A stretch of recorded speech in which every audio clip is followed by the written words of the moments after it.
morning, everyone. This is Kathy Mason from Mason Works Marketing here on Conscious Business Zone with my dear friend, Kelvin Chen. Hi, Kelvin. How are you doing? Kathy, great to be here with you as always. Oh, yeah. So Kelvin is one of my teachers and guides, and I'm very, very, very excited to introduce you to him if you've never heard us do an interview before, because what you'll find is that your mind will be expanded. It might be blown and expanded at the same time.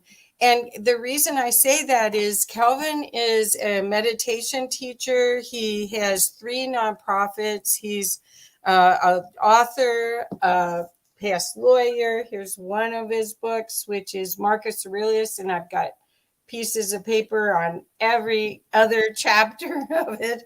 And then this is also a book that I have of him of Overcoming the Fear of Death, which both of these subjects actually are not what we're necessarily focusing on today, but they're the components that are within these books and within Kelvin's work is the subject of today, and I think you'll just be thrilled. So Kelvin, okay, so yeah, today we are almost to the 30th of November, which where you and I took your class on afterlife, and that was part of our assignment, and I was blown away by watching this video that you were instrumental in creating. You weren't on stage, but you created the format and the platform for all of it. Right. And what you and I talked about is, let's do something to celebrate the 8th anniversary of this, because this is really the time that this information should be getting out. It isn't, you may have been a little early in the consciousness game before, right? Yeah. So why don't we start with if you could start with explaining how you prefaced that the 30th of November should be in your afterlife class. Maybe start there. Why? Yes. How that fit? Well, I mean, because sure. I want to give people. I want everyone to take all your classes. That's number one. Number two, I want them to get the idea of how this helps them in every aspect of their life. Right. Yeah. Okay. Yeah. So I guess let's go 100,000 foot, and I'll answer that last point that you just made. Okay. Which is, how does any of this stuff help us in our lives? Because I am a pragmatist. Those of you who've worked with me and taken my meditation class or my afterlife series, I do a 6-part afterlife series. The next one's starting January 15th, I believe. It's on my website. You can check it out. But anyway, the exact date, I'm pretty sure it's around that date, mid-January. But everything that I do is practical. Is how can it help us live life more fully in the present now? Because our present creates our future. So it's all about reducing suffering and increasing contentment, happiness in our lives. That's everything that I do. So the context of what we're talking about today, Kathy was just asking me to put it in the context of my afterlife series. So the afterlife series is, as the name implies, a series of discussions with me live on Zoom about what happens after we physically, biologically die. And there are general principles, and everybody's experience is unique, but there are certain things that we can talk about. So we talk about what happens after we die. What is it like? What do you do on the other side? And who do you run into on the other side? Which is, I'm going to segue from that to what we're going to talk about today, this 30th November discussion today. So what happened in 30th November, it happened in January, actually, of 2014, which was what's that, 11 months or so, 10 or 11 months before 30th November. What happened was a visitation from the other side. We'll just kind of summary statement to put it in that summary statement right now. And I'll talk about who that was. But an event happened on 30th November 2014 that I organized. And it happened in Alexandria, Virginia, at the Masonic Temple there, George Washington Memorial Masonic Temple, right there in Alexandria, Virginia. For those of you who are in the area, you know exactly where that is. There was a big hall there. We rented the hall and used that. It was live streamed, and the talk is available to any of you to watch at 30thnovember.com. There's a website where the talk is. What is the talk? What was the talk? Again, this is the 8th year anniversary is coming up in a couple of weeks. I'm going to do a Q&A in a couple of weeks with all of you live. You can go to kelvinchin.org and you'll see the link there for the live link to that Q&A I'm going to do. So I'm encouraging people to watch the 30th November talk online on that website first, and then join my Q&A in a couple of weeks. What was the talk about? Basically, in summary, this is not the title of the talk, but basically this is what the talk was about. It was about the history of spirituality on planet Earth over the last 10,000 years in the Judeo-Christian-Islamic-Vedic traditions. So if you think about those 4 major traditions on planet Earth, that covers most of the people on planet Earth. Maybe not everybody, but the large swath, the largest percentage probably are covered by Judeo, that's Jewish tradition, Christian, obviously that's Christianity, Islamic, and Vedic. Now, for those of you who are in the West, those of you who are in South Asia, you probably know what Vedic means, but those in the West may not. Vedic includes Hinduism and Buddhism as 2 of the major, and there are other Vedic traditions and so forth, but the 2 that most people in the West are familiar with are Hinduism and Buddhism. Those are rooted in the Vedic tradition. So we'll call them the progenitors, the sources, the spiritual leaders who created those 4 major traditions around 7,000 to 10,000 years ago, gave us a download, and George Hammond is the person who presented that information that they shared with him and several of us in the run-up to this 30th November event in 2014. That's what you can watch. It's a 3-hour talk. You can watch that at that website that I mentioned, 30thnovember.com. So that's kind of the overview. And it was very revealing because for those of you, to answer Kathy's question about, what's the practical benefit of this? The practical benefit is that it's going to answer a lot of questions that a lot of people have who come from the Judeo-Christian-Islamic and or Vedic traditions, any of those, Hinduism, Buddhism, etc., where there have been inconsistencies in the teaching over the millennia. Some things have been said about this and some things have been said about that, and they don't make sense together. And why does that happen? Okay, so I will get into this in much greater detail in a couple of weeks in the Q&A, but I suggest that you watch the 30th November talk that George Hammond gave in 2014 first, because a lot of those questions will be answered and some other questions will be stirred up, I'm sure, which I'll get into in a couple of weeks with you guys live. But let me just give you a little background. You got a question? Okay. Well, I just want to make sure people realize the video, when you watch it, I just want you to keep an open mind, because first of all, this is assuming that you understand about reincarnation or about that we don't really die, that our essence goes on, and that you are just as divine as everyone else. That's a big part of all of this, is that not giving your power away to anybody. That's right. That's a really good point. We'll come back and revisit that. Okay. That last point, but that's a really, really huge point out of this. No, So let me just step back. So you said something that I need to say and give a little more detail on.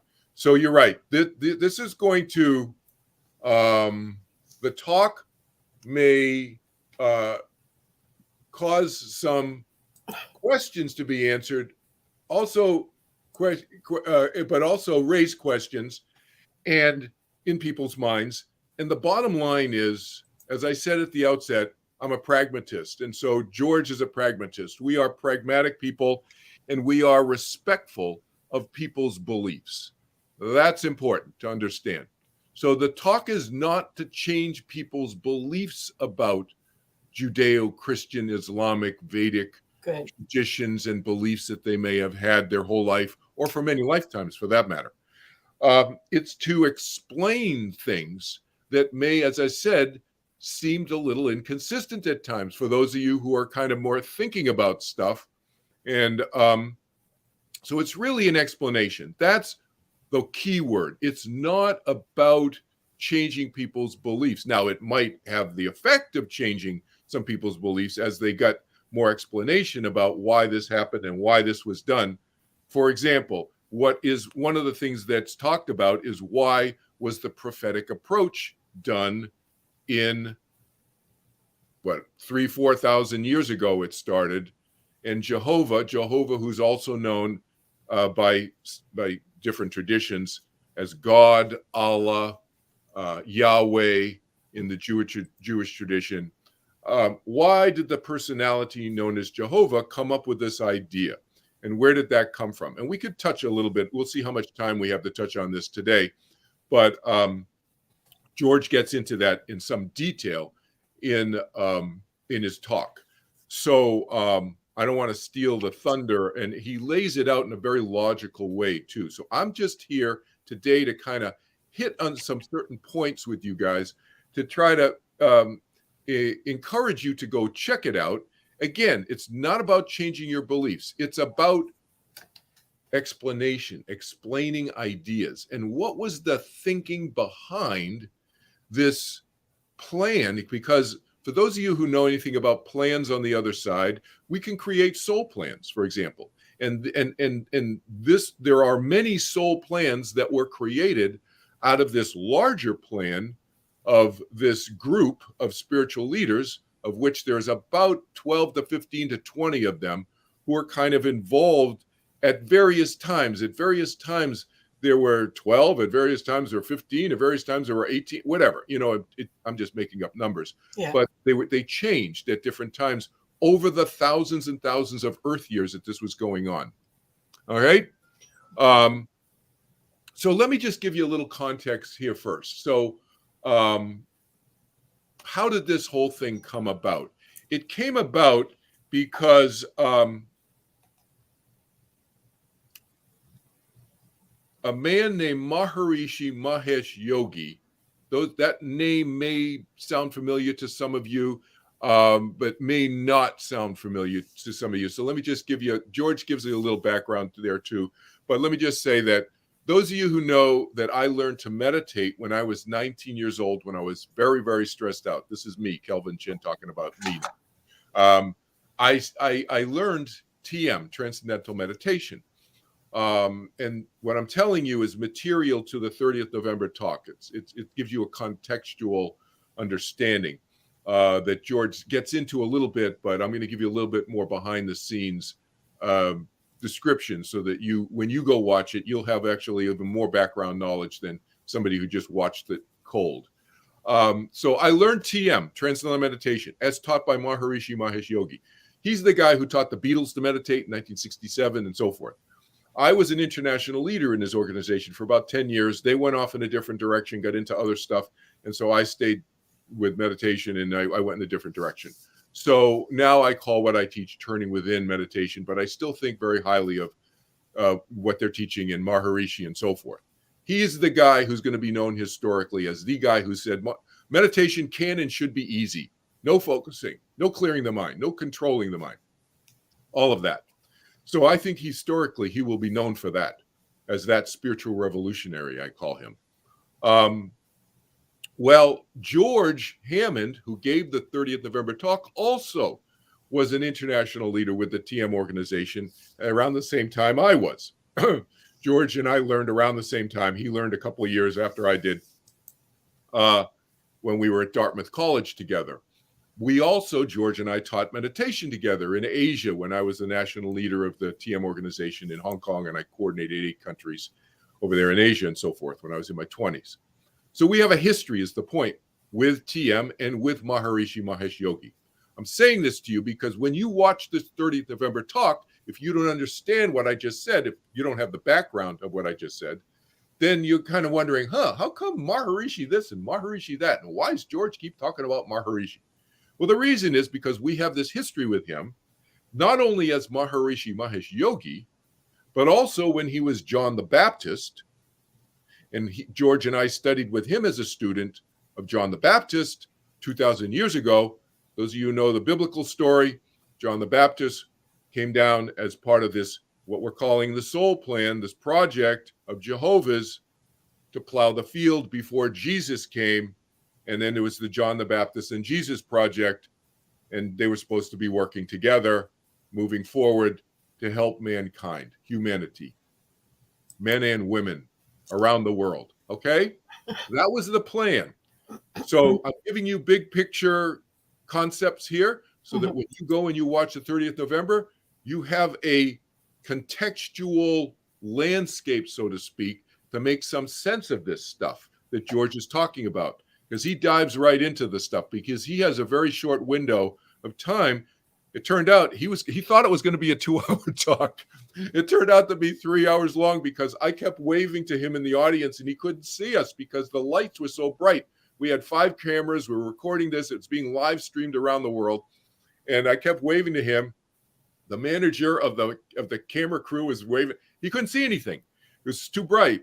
So he finally looked at his watch, and you'll see it. And he'll go, "Oh my!" He goes, "Oh my! It's 3 hours." Anyway, he had a lot to cover. My point is, and so he couldn't give you a lot of the contextual stuff that I'm sharing with you in this session today, which is what I wanted to do, is to help you fast forward and understand some of the points that he's getting into. That's why Maharishi is mentioned so much, because when Maharishi died in 2008. See, we were with him in the 1970s, and I've communicated with Maharishi live telepathically when he was still physically, biologically alive, but also since he's died.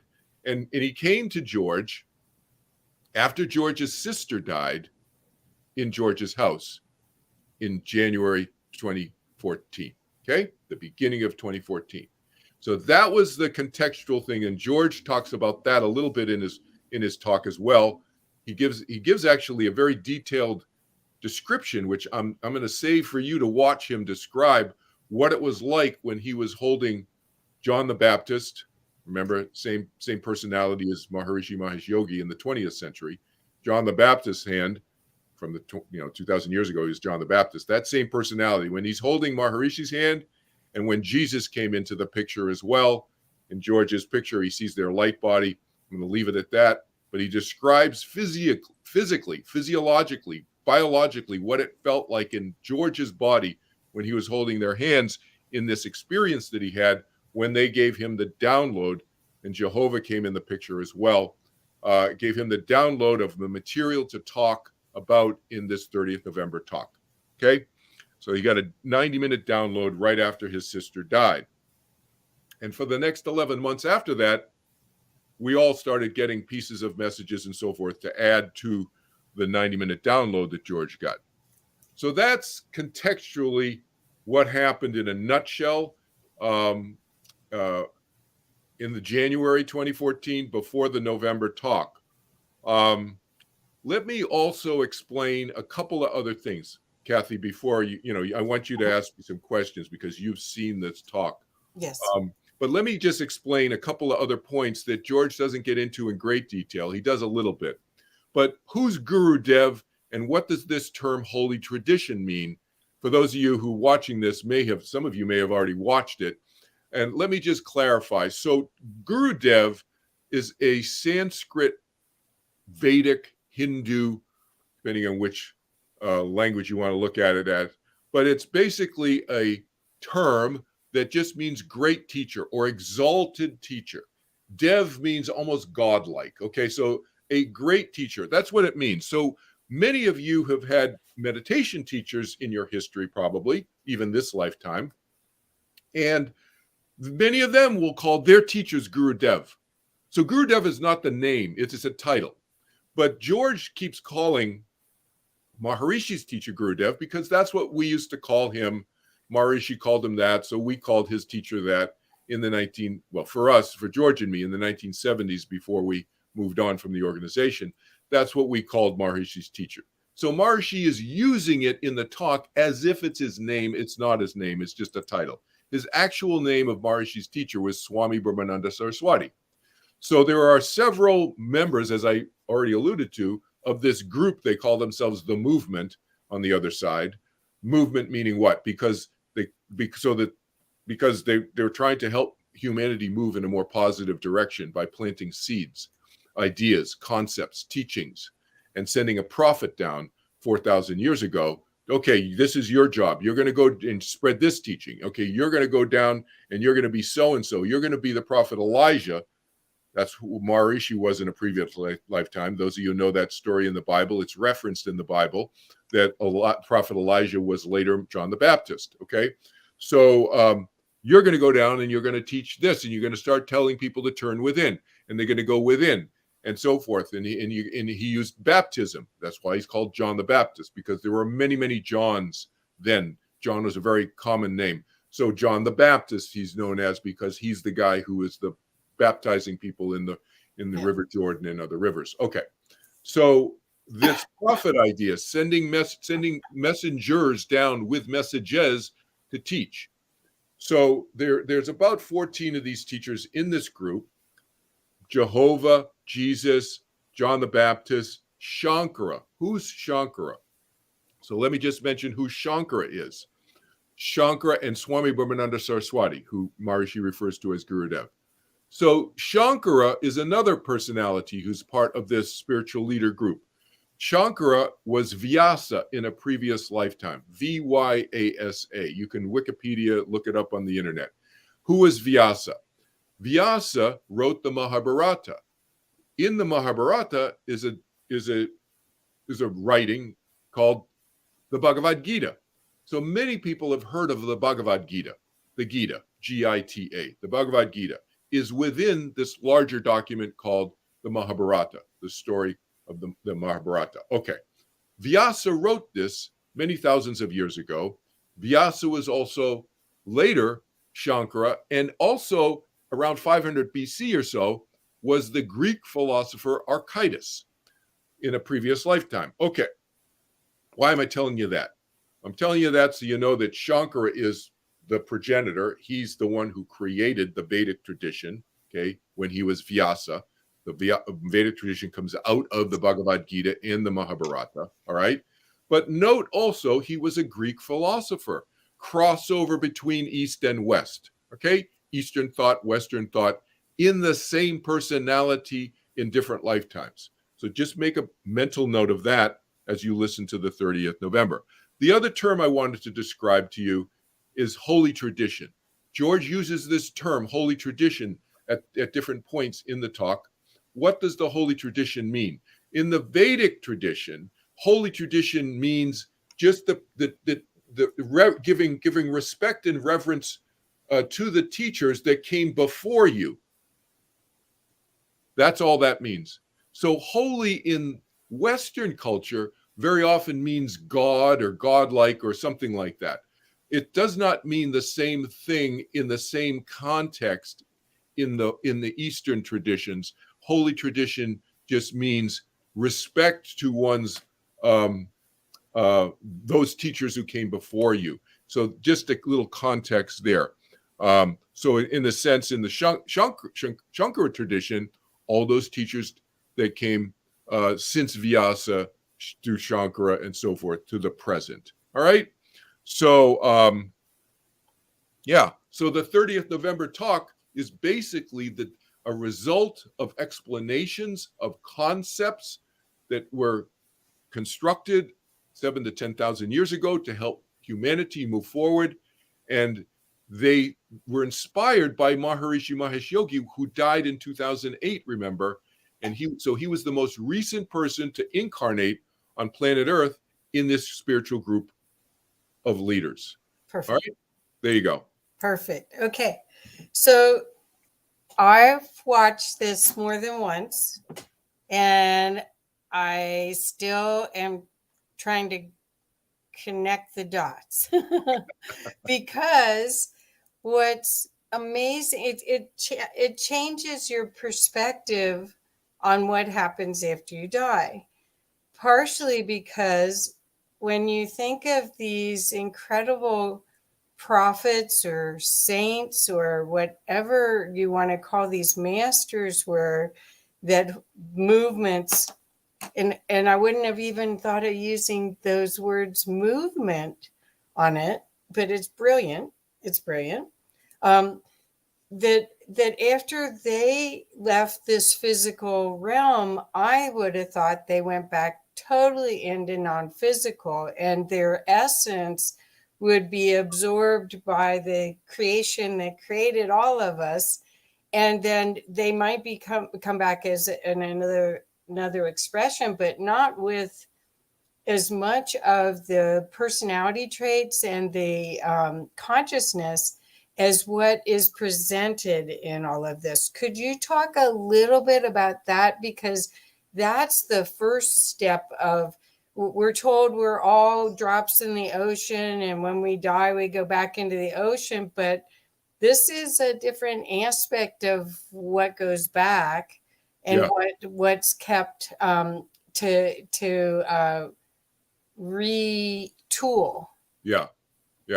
It's a great point. So I'll tell you a story that Maharishi told me when he died. After he died, and I'm not the only one he told this story to, by the way. By the way, there were at least 20 people that I heard about who I don't know, who heard variations of this story that I'm going to tell you, and who are also communicated with around the world to go and attend or watch the live stream of this 30th November talk. They were visited by Jehovah, Jesus, Maharishi, aka John the Baptist, Shankara, different members of this group visited these 20 people who contacted me, who did not know me. These 20 people didn't know me. They found out I was organizing it. They found me on Facebook or something. I don't know. You know how the network works, and LinkedIn or something. And then people found me and communicated with me and said, "Hey, I woke up at 3 a.m. and my room was lit up, and there was this being there telling me that I need to go to something that's happening in DC or Virginia or somewhere that on 30th November. These people would tell me this stuff. So what I'm going to tell you was also shared to me by other people as well. As Maharishi shared it with me, he shared it with other people, this story. So when he died in 2008, Maharishi, just like you just described, Kathy, Maharishi thought he was going to, the term they used in the Vedic tradition that translates to in English, the closest word is merging. So the idea was that, like you just described, in his tradition that he comes out of, the Vedic tradition, Maharishi Mahesh Yogi in his 20th century lifetime, the belief is that if you are enlightened, once you are reached that state of consciousness, they called it, then you merge into whatever. They call it the absolute. But, some people will use, in Christianity, people will think, well, I merge with God, or I merge with the source, the universe. People use different phrases. Okay, fine. In the Vedic tradition, they say, I merge with the absolute. Okay. In other words, as you described, they go back into what you described, like the ocean. It just merges with the ocean, and you lose your individuality. That's the key. That's the key element, is that you no longer remember who you were. You lose your individuality. And yet Maharishi died, and he thought he was going to be, he pretty much thought he was enlightened after all these lifetimes doing all this great spiritual work he's been doing for many thousands of years, etc. And then look, just this lifetime alone, this most recent one in the 20th century, tens of millions of people learned TM alone, never mind other meditation techniques that he kind of inspired other people to check into. check out because of his contact with the Beatles and Clint Eastwood and Merv Griffin in 1974 and all these people who kind of inspired other people to check out any form of meditation, never mind his form of meditation. So he thought, man, I'm doing all this good work, karma and all this stuff and blah, blah, blah, I must be enlightened by this time. So he dies in 2008. And the story he told me, he says it's like I'm sitting there on this is him telling me this. It's like he dies and he's on the other side. It's like, wait a minute. I still remember a Maharishi Mahesh Yogi. What happened? I didn't merge. I still remember who I am, who I was, and what I did. And then this is the Kelvin Chin. You know me, Kathy. I'm the informal guy. So I'm gonna take Maharishi's story and kind of informalize it, if that's a word. I just think I just made up another English word, but I'm gonna make it more informal. It's like there's this group over here in the corner playing cards at the card table. There's no card table, but anyway, just the story. Picture this: they're in the card table. And they go, "Hey, dude." They didn't call him dude, but hey, dude, come over here. We got to talk. And who's over there? Jehovah, Jesus, Shankara, and about 15, 20 other people, beings, light beings. And so they go over there and they talk and they share. They finally, basically, are candid with each other and say, hey, look, none of us have merged. We thought we would merge. This guru, that guru, Yogananda's there. I mean, there's a bunch of, well-known guru, and it's like, we didn't merge, Trotakacharya's there. We didn't merge,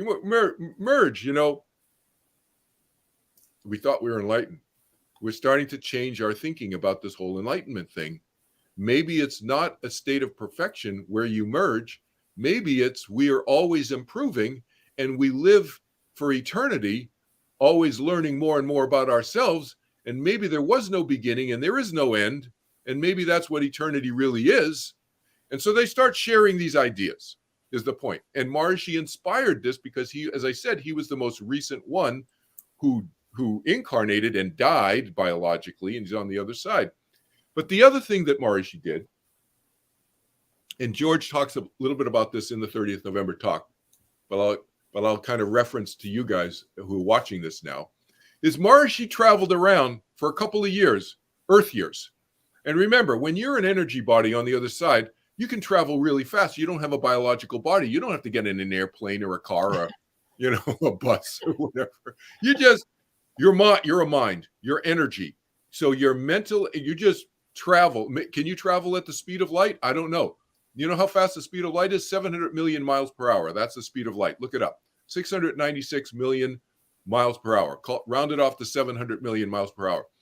Maybe you can go that fast. Maybe you can only go 100 million miles an hour. I don't know what, but you can go really fast. So he traveled around and he looked over your shoulder, Kathy, and my shoulder, and probably I don't know, a million other people of the 8 billion on planet Earth, whatever. And he checked people out to see what they're doing and how their lives were going and how spiritual their lives were. And what he found was it was all over the map. Some people went to church every week and were not spiritual at all in their behavior. They went home and they kicked their dog and they beat their kids. And then there were some people who were meditating all the time. And every day they meditated and never missed a meditation. And they were cruel sometimes to other folks, and not just sometimes, but maybe too much. So that there was sometimes a connection between the rituals of going to church and going to temple and going to the ashram, etc., and meditating, and sometimes there wasn't.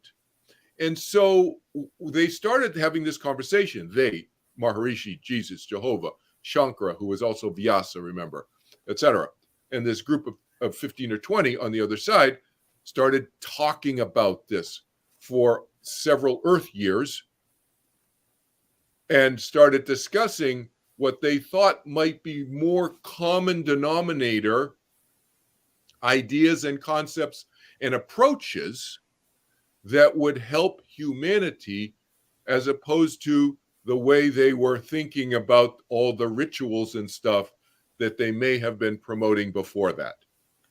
That's a contextual picture that George gets into a little bit, but it might get a little bit confused because there's so much detail he's giving. Okay? Well, what's amazing when you start to listen to this is the clarity of the message. There's no wavering or supposition. It's so clearly delivered and clearly articulated that all you have to do is sort of retool your system to go, oh, well, that's a possibility. So the movement is all these incredible historical figures that I'm calling them historical figures because I don't know what to call them, come together to play a game to uplift humanity. And they keep playing. And so do they see themselves, I mean, do they invite other people to be in the movement each time, or is it, how do they see themselves? Do they see themselves? The short answer is yes, yes, and yes, because some of you have probably been part of this movement as well, because it's not just, see, when I'm talking about a 12, 15, or 20, that's like a core group that tends to be the consistent group. But I've been part of it, and I've been part of it 2,000 years ago, and I've been part of it, 1,000 years ago at different times and so forth. And many of you who are watching this have been probably part of this larger soul plan at different times, because it's not just 10 or 15 or 20 people, beings. It's like, sometimes it's 50, sometimes it's 100, sometimes it's 150, sometimes it's 35, sometimes, it's whatever, because we're talking tens of thousands of years here, right? 10,000 years. So, I'm not like a core member. I kind of come and go, because you kind of know my personality. I kind of do my own thing. I'm not like, okay, I got it. I'm going to go, I have a lifetime where I was an eagle because I just wanted to really do my own thing. Like, I ain't hanging out with people anymore. It was like after my 3 or 4 Buddhist monk lifetimes, I decided to be an eagle one lifetime. I was like, yeah, I'm chilling the heck out. I'll check in with you people, and maybe in the future. And then I came back in Prussia, after that lifetime sometime. But so we can do. I've come and gone, and some of you who are watching this now, if when you watch that 30th November, like for example. My sister, I just called her my sister, Kathy. You were witness, and everybody's witness to this again. My daughter, Samantha, who's sitting next to me, I call her my sister, and she's called me her brother just spontaneously, separate. We didn't know we were doing that from each other because we have a past life where we were brother and sister, but she's my daughter this lifetime. But my son and my daughter, my son and I also have another lifetimes as well together. But they're sitting on either side of me. You'll see us in the audience. But my point of pointing to my daughter in this context here is that she started tearing up right as soon as George started talking. And that's an example of what? Those are what I call recognition tears. Yeah. There's not sadness, but she's emotionally welling up as soon as he started talking, because there's a recognition there of what he's saying that is stirring something up in her from her past, and either some knowingness of the concepts being accurate, and or some of the players who are in the story she has been with. So in my daughter, I almost called her my sister again, my daughter's situation, she has a little of both. And so I'm saying this as an example to all of you who are watching this. If you watch that 30th November and you start feeling, or if you just hearing, you're feeling a little bit emotionally moved by even what I'm saying today, you were probably involved in some of these projects, as Kathy is. I'm glad you mentioned that, Kathy. Some of you may have been involved in this project in a very, like, you were there in person thousands of years ago, involved in various pieces of this project. Because it wasn't just one project that happened in one lifetime. This is over many, many lifetimes, over many thousands of years for people. Okay? That's a great point. Well, and also I think there's huge healing that's available with this. It's not just that you're it's not just a mental activity. It's actually it's almost like soul retrieval in a lot of ways, a shamanic kind of event that's happening as you start to grok. And I'm just using that word. I don't even know where that's coming from. That's a Stranger in a Strange Land by Robert Heinlein. That book. Yeah.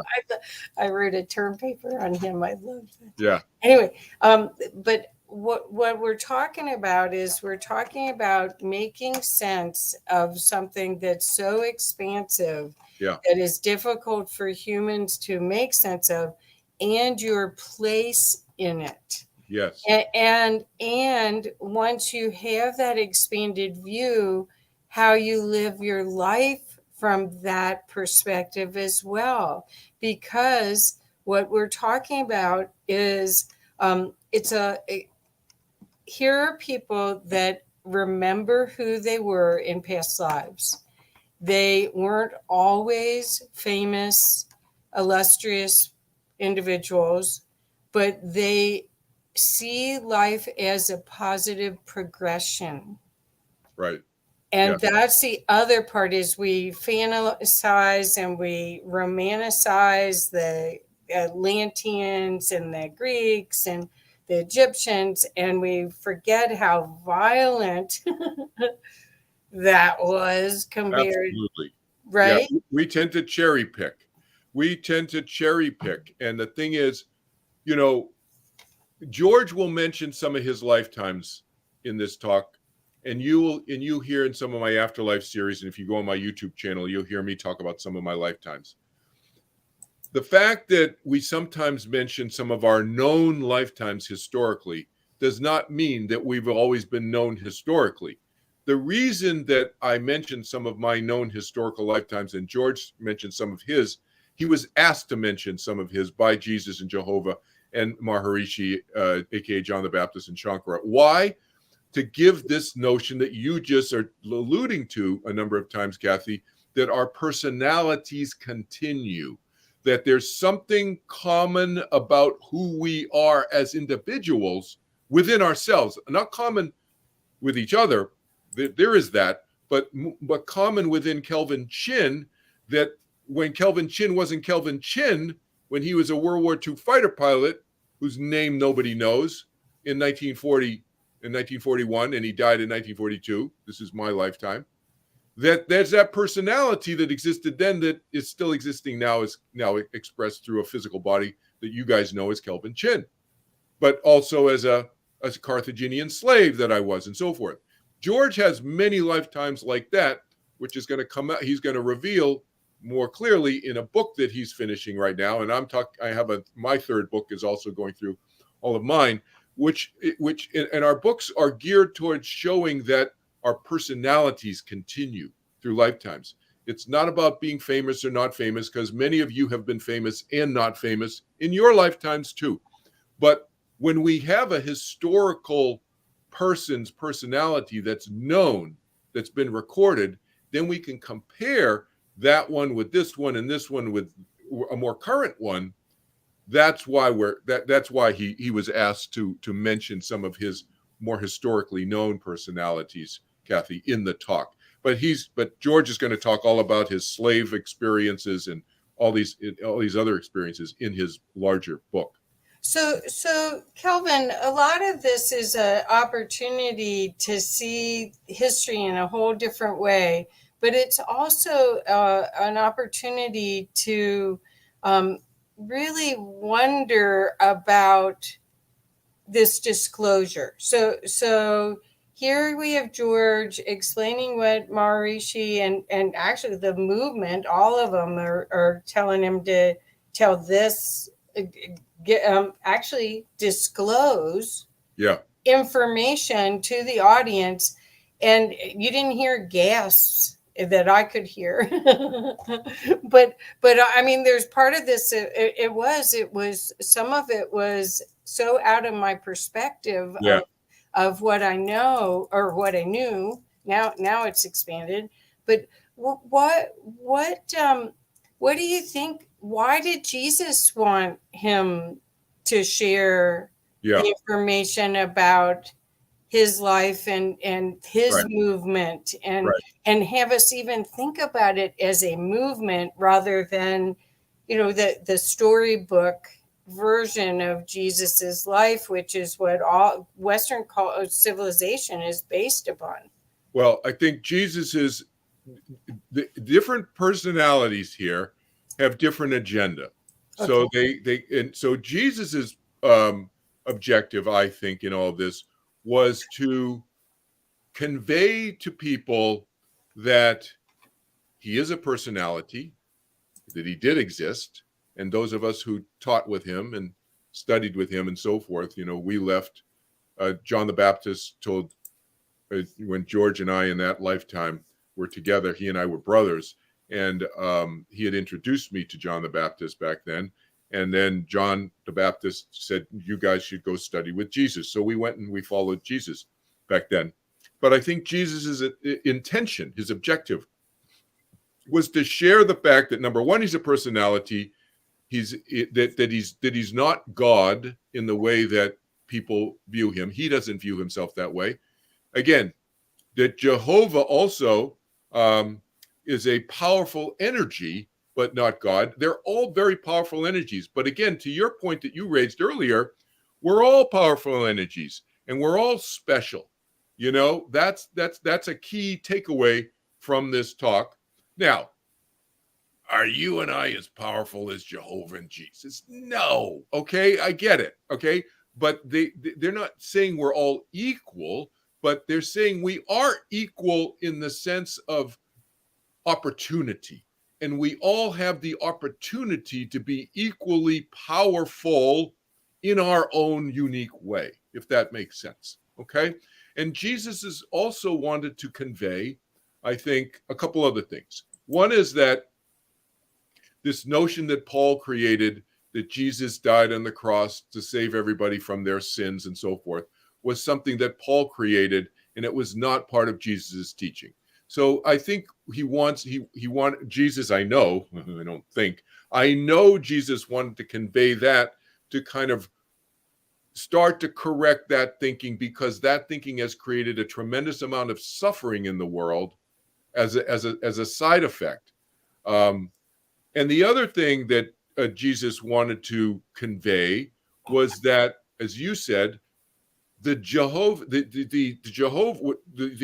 John the Baptist, Jesus, and Jehovah Project were part of a larger plan that got derailed.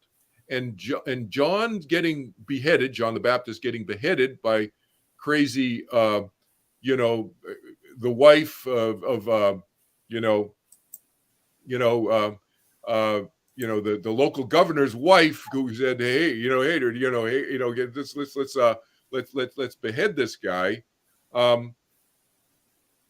was not planned.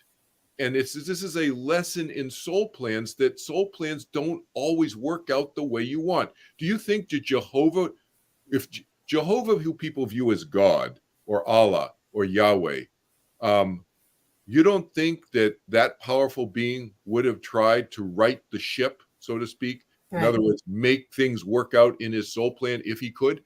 If what people view as God, Jehovah doesn't view himself as God, by the way, but he's okay if people view him as God. He's not here to try to change people's views. But he doesn't view himself as God, capital G, the way most people view capital G God. But if that powerful being couldn't make his own soul plan work, think about that. Soul plans get derailed sometimes because of the free will choices that other people make, like the Sanhedrin priests who decided to crucify Jesus. Okay, that was their choice. The Pontius Pilate decided to let the priests do their thing because Pontius Pilate didn't want a big brouhaha, a big chaotic rebellion in Jerusalem, in Judea. Because why? Because Rome, the emperor in Rome, would have gotten ticked off at him. So all of those are free will choices that allowed this to happen. Jesus wanted this 30th November message to come out so that people understood that There was still work to be done. It was derailed. And his purpose was what? To help people overcome the fear of death. Perfect. What's one of my foundation names, Kathy? Yes. Perfect. Perfect. Perfect. Perfect. So what happens with all this information as far as, number one, maybe getting a glimpse that you were someone in the events? Does it change your spirituality? I mean, basically, these are all spiritual leaders that have tried over and over again, no matter what incarnation they've had, to help usher in a greater spiritual age for humanity. Correct? Yeah, reduce suffering is what I would call it. Yeah, Right, reduce suffering. right. Yeah, go ahead. So are they planning another movement? Oh, I think it's an ongoing thing. It's not like I don't want people to think it's like, hey, oh, there's this plan and now there's this plan, but there's an ongoing plan. There's an ongoing plan all the time. It's fluid. It's fluid. We think about it as fluid. Now, was there a plan that we could identify and call the John the Baptist and the Jesus plan that I talked about? Yes, there was.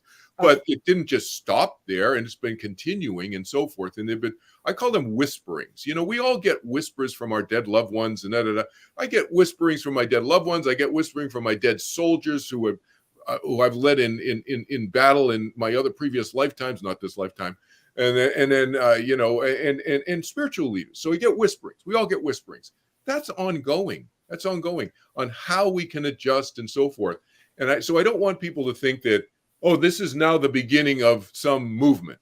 This is a continuation of a movement that was started many thousands of years ago, and it probably other movements before theirs 10,000 years ago too. We're just talking about this group. There are hundreds of thousands, probably, I'm just making up a number, of other movements on the other side. It's not just, this is the one planet Earth one, the Judeo-Christian-Islamic-Vedic one mainly, okay? But are there others in other, you know, working on other planets and so forth? Of course, so forth. You know, they're not the only ones on the other side. Right. But these are the ones that are material to us here on Earth, right? So how did it affect you when you started to remember your role in all of this? I mean, you were very enthusiastic, a 20-year-old. Well, you started doing meditation with Maharishi. You actually got to sit with him in small group. You were friends with, well, he was your teacher, but there was a kind of camaraderie with him. Yeah. And then you took the reins by the horn and went off continent and really took a leadership role. And so there was some sort of recognition or some sort of spark, I want to say, that happened with you and him. So I understand that he might come to you after his passing, because you already had a viable connection with him, a physical and mental and emotional connection with him. Mm-hmm. So, but how did all of this remembering help you? Because you obviously, you're a huge champion of this 30th November information and wanting to see it gets out. So it must have been a really important aspect for your spiritual growth. Yeah. So there's a little context for people. So I grew up Christian, went to the Protestant church, the First Congregational Church in Norwood, Massachusetts, a suburb of Boston. But the Bible never really resonated with me. You know, I like certain stories here and there, but it didn't resonate with me. It just seemed to me like a lot of stories and stuff. And so I wasn't religious in that sense. You know, I went to Sunday school because my parents said I had to, you know, literally. I didn't want to go. I'd rather sleep. Are you serious? When you're a teenager and you're growing a mile a minute, you know, you're just, I got to sleep. I got to get up at, my father would wake me up at 5 minutes of 10 to drive the, you know, down the street to take me to church Sunday school at 10 o'clock, I'd literally be getting up at 10 minutes of 10, 5 minutes of 10, rolling into Sunday school late. So I was not, a good student in that respect of the Bible, etc. It never resonated with me. But when I got into meditation, the turning within and the experiencing of myself, that really resonated with me. Mhm. Now, I was stressed out. I was highly anxious. That's why I learned I was not into spiritual stuff. I didn't know what spirituality meant when I was 19 years old, okay? I learned to meditate. I was 19. Spirituality probably meant going to church. That's what it meant to me, all right, as a 19-year-old kid, and I wasn't into going to church. I hadn't gone to church for probably, 5 years or something like that at that point. So, spirituality, I just wanted to be less stressful. But when I turned within, that connection with myself, that was familiar. Something clicked there. That's when something clicked. And I didn't think of it as spirituality even then, but I felt good and I felt connected and I felt stronger and I felt like, I felt more myself, Kathy, is what kind of use the phrase that you're kind of alluding to.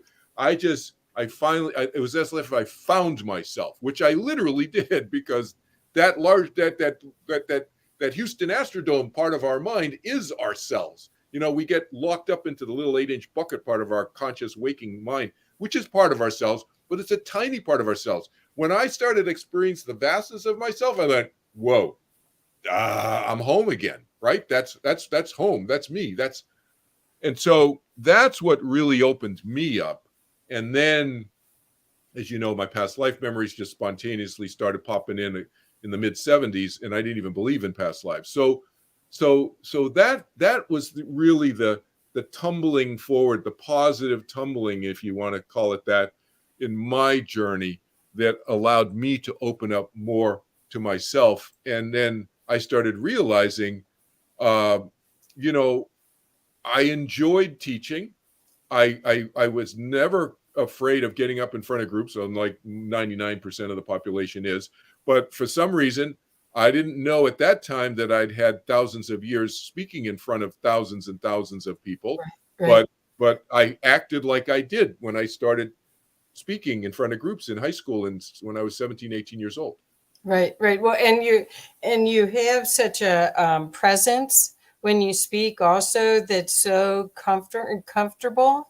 There isn't a lot of ego to it. Like some people get up and their professorial side shows up, but when Kelvin speaks, it's like you're right there with him. And when you read his books, it's like he's speaking right to you. You can almost hear his jargon or his pause when it happens. So I do want to show the website now if I can. And then if you could talk to it a little bit, because I want to make sure that people understand the value of what they're going to get, because we can explain this all day long about, wow, it blew my mind. Wow, this will change everything for you.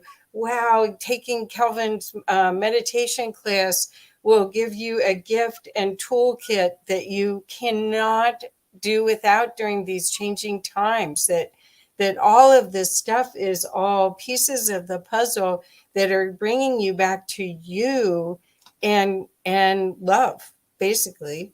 Yeah. So I'm going to bring loving ourselves. It starts with that. But no, that's great. The thing is, so that's a picture of the website there. 30thnovember.com is where you find it. It's up there in the top left is the URL. You got to put the TH after the 30th November. But that's the visual. That's what you want to look for. And then you'll scroll down, and then there's the talk that George had. It's a picture of George Hammond giving the talk. And then there's a Q&A session afterwards. We took a break, and then there's Q&A. So, and the thing is, part of the talk is historical, but a big part of the talk is going forward and the ideas that the movement wants us to think about and consider. Again, they're not here to change people's belief system. It's take what works and shelve the rest. That's the message, right? George says right at the beginning, and those of you who've taken any of my classes, I've been saying this for decades in my classes. You take what works and you shelve the rest. I'm not here to change people's beliefs about anything. I'm here to help explain things, hopefully, to people. But the going forward ideas are several. So one is to turn within. That's Jesus's teaching that he said. Those of you who read the Bible, and those of you maybe who were there with him, heard him say, "Seek the kingdom of heaven within." Seek the kingdom of heaven within was Jesus's first century language of what I use in my 21st century language now, 2,000 years later. I call it turning within. But seek the kingdom of heaven within.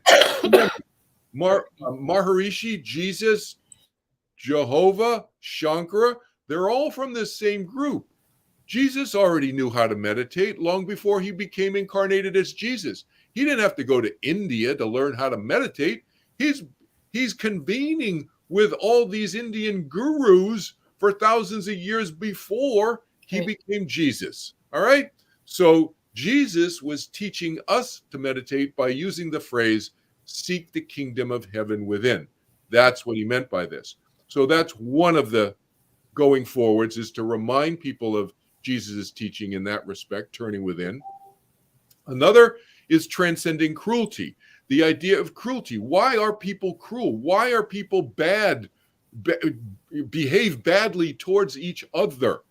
And it's essentially because they're insecure within, and they want to feel better, so they make everybody feel worse around them so they feel better. That's it in a nutshell. And then they bully people. So how to transcend that? How can we teach people to deal with that? And how can we teach people who are, we call them victims of bullying, how can we teach them to deal with it internally and so forth and move forward behaviorally, etc.? Transcending cruelty is a big one, because it debunks the idea that there is good and evil in the world. There's not good and evil in the world. There's good and bad people's behavior in the world, yes. But that's what creates what most people refer to as good and evil. There's no good and evil energy that's inanimate that exists in the universe. That's one of the things that they want to debunk. Okay. Another concept that that's going forward concept is this notion that you alluded to of friendship. And it's a key takeaway out of the 30th November. The idea that these are personalities. Yes, they're personalities and they're spiritual leaders who we revere, we respect. Some people would arguably say they have worshipped these spiritual leaders over the millennia. And the spiritual leaders understand that, but what they want to convey is they are more like us than you may realize. That they have hopes, wishes, and desires. They have been acting in the role, you could say, of social scientist. Right. Yep. What do I mean by that? That these plans, they're social science plans. Basically, hey, let's try this idea of karma to try to get people to not beat each other up and kill each other and sacrifice women and children to the gods all the time. Maybe we can introduce this idea of dharma 10,000 years ago to try to get people to not be lazy and just sit around and getting drunk all the time, and drunk, having babies, and killing. Basically, that's what humanity has been doing for a lot of the millions of years that humanity's been on planet Earth. So social scientists is another way of looking at them, and friends. That's the key takeaway, that they are friends, that there are friends, that they are not to be worshipped. They don't want to be worshipped. Now, those of you who still are ensconced and fully invested in worshiping them as God or gods or whatever, that's okay. They're not telling you cannot do that, because free will exists. Whatever your choice is your choice. But they're saying they don't view themselves that way. And here's the reason why. They're encouraging the change from divinity and guru, master-disciple relationship, or divinity relationship and worship, to friendship. The reason is because there has been a epiphany, we'll say, on the other side by Jehovah, Jesus, Shankara, and others, that allowance or that encouragement to some degree, I mean, they have to allow it because free will exists. People are still going to view them as divine. That's okay. They can't change that, but they're trying to influence it and change it by influencing, by teaching the downside of worship. And what's the downside of worship? First, worship means blind following. It means devotion. It means there's something called bhakti in the Vedic tradition. Bhakti yoga is devotional yoga. It's blind. You do whatever the teacher, whatever the God, whatever capital G God tells you to do, and you set aside all your decision making. That's considered true devotion in some of these spiritual circles. They're saying they don't want to encourage that. They want to discourage that because that makes the person, the devotee, vulnerable to being abused by other beings who are not so kind and loving as Jehovah and Jesus and Shankara. Yes, that's perfect. Yeah. Perfect. Well, yeah, I will have to do this more and more because there's so many different aspects of this that we could go down a rabbit hole with. And I think all of them would help people during these changing times. Yeah, that's the key. To fortify their thought processes and to see it. It's almost like a creativity experiment. It is. And see, yeah, but what if we've thought of everything as that, or a game to win, or a game to keep going further. Yeah. To me, it's I like the social science idea because it's not manipulating, it's planting seeds. That's right. To me, it's a teaching experiment is the way I look at life. Now, not everybody does. And not everybody comes back to learn and to be taught and to teach and so forth. I'm not suggesting that everybody has to be part of, a teaching plan or whatever. But that's my thing because, right. I'm a teacher. Right. But some people just come back to have fun. And that's good. That's their choice. But those of us who want to learn and want to enjoy life more with less suffering, my experience personally over thousands of years is that the more I understand about my own self and about my relationship with others, the more I can enjoy my life and the less suffering I experience. So that's my perspective. And again, that's why I share these ideas with people. Wonderful. Thank you. Well, we're out of time, so we're going to have to wrap up. But as I said, we'll probably want to do this again. And we want to make sure that people go to kelvinchin.org, which is the easiest way. If you scroll down the page a little bit, you'll be able to get to the link to go to 30thnovember.com. And you take it in bites. If 3 hours is a little too long for you, just give yourself the gift of this, because what you will find is a whole different opportunity to co-create with the universe is unveiling for you like never before. And we are in that time period right now. I mean, it's just so perfect, Kelvin, that it's the 8th anniversary. We've just had all these years of lockdown, all these years of people first being afraid of death, and now have the chance to look at it and go, I'm not going to die. Exactly. Yeah. It's an eternal experiment. And so I say to people, why not be engaged more in the eternal experiment? That's right. Yeah. Right. You're not a victim. You're very powerful. And this is an opportunity to watch other people as they recognize and they start opening up like a flower almost to their divinity, to their unique expression, and embracing it. And wow, what we could do as a species with that is just, it's so hopeful. Thank you. Thank you. Thank you. Thank you. So did I do a good job telling them to go to kelvinchin.org? Is that our best? It's perfect. Yeah, because the link is there also for my Q&A that I'm going to do in 2 weeks after people watch the talk, the actual 30th November talk, they can come and ask me questions or Oh whatever. yeah.